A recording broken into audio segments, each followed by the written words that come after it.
A win is a win in this league, and the Knicks may have just had their worst win I've ever seen, just from the perspective of how they won, who they were going up against, the injuries to the Hornets compared to the healthy Knicks. I mean, I'll take the W. The Knicks survive Charlotte with a final score of 99-98 after getting beat up by the Dallas Mavericks on Wednesday night. After beating up on the Denver Nuggets on Monday, the Knicks finished the road trip 3-2, 11-8 on the season so far. And the Knicks are clearly dealing with the idea of figuring each other out on the fly, okay?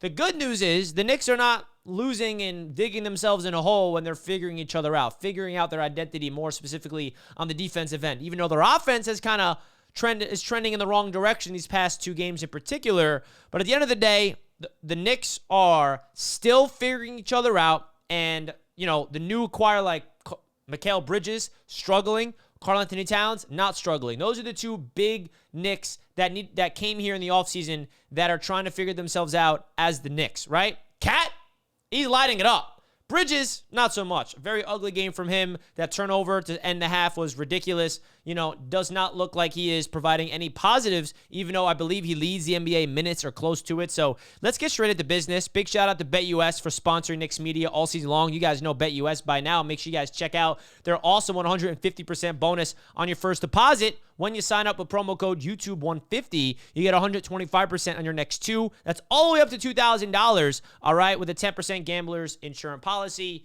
Please bet responsibly, but BetUS is the proud sponsor of Knicks Media. Now, Jalen Brunson led us today with 31 points, 6 dimes, 6 rebounds, and he turned it on in the fourth quarter. Deuce McBride also big-time points off the bench to help this Knicks team out. But the Knicks coming off that L against the Mavericks, which I was not able to cover because of the holidays. Hope you guys all had a happy Thanksgiving with your family, by the way. Very thankful for each and every single one of you guys that rocks with Knicks Media. Despite we're winning or losing, we're always going to be here making content.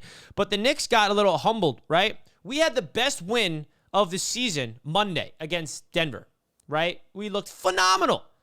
And then we come out there and lay an egg in Dallas without Luka, okay? And then we go out there against Charlotte today, and it looked like we laid an egg again. But luckily for us, the Charlotte Hornets are not a good basketball team.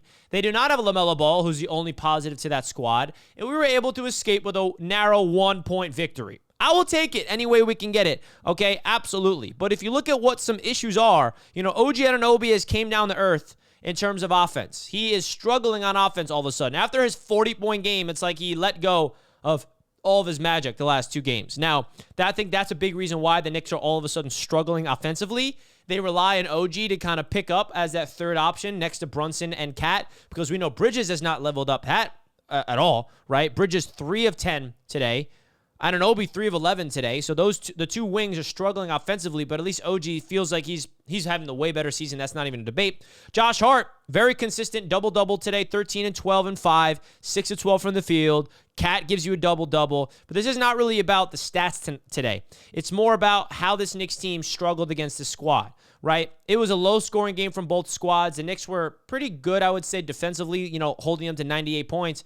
But at the end of the day, we need to go out there and dominate these types of games. I don't care. You know, I really do not think that the Knicks should have allowed this game to be close. I think the big issue right now, especially in the game today, was the 19 turnovers they gave up. All right, that's not acceptable in this league. They only had 20 assists. All right, I feel like the Knicks can move the ball a little bit better. They feel very stagnant. It's like Denver against the Denver Nuggets, we were moving. We had 45 assists as a team. Everything was so fluid, and all of a sudden they're getting stagnant. And that's on Jalen Brunson to kind of organize the ship, even though today he was the only guy that really had it, which allowed the Knicks to get this W. Because if Brunson was off, we would have lost this game, and Knicks fans would have been absolutely really upset right now. But that's not the case. The Knicks get the job done with a 1-point victory. Now we're headed back home, and the Knicks are in the driver's seat, by the way, if you care about the NBA Cup. They're 3-0 in-season tournament. Their next game is going to be against the Orlando Magic. That will be a NBA Cup game, all right? So that's going to be really important. You know, our next game is Sunday against the Pelicans at home, but the next game in the in-season tournament is Tuesday at home against the Orlando Magic. If the Knicks win that game, they are officially the number 1 seed in their group play. They will advance in the in-season tournament. They control their own destiny. If you go 4-0 in group play, then you're automatically locked in. So hopefully the Knicks can do that. Hopefully they can first win against the Pelicans on Sunday, and we're on this little cool 4-game home stretch before the NBA Cup kind of break is, and hopefully the Knicks are playing in that stance of time. So let me know, Knicks fans, your thoughts of your takeaways from this Knicks squad. What concerns do you have? Mikal Bridges is definitely a topic amongst Knicks fans. Are like, we give up 5 first-round picks for this guy that does not look anything close to a guy that's worth that type of capital. He's not providing any positive. He doesn't look like he has a clean shot. He is lackadaisical with the ball. His defense is not even elite right now. So let me know your overall concerns of Bridges, but I'm not going to hit the panic button yet. I've seen a lot of players that get shipped to new teams take some time to figure themselves out, and that's what's happening with Bridges. That's what's happening with this entire team. The one thing I've learned about the Knicks is you can't really judge them off of the first 2 months of the season.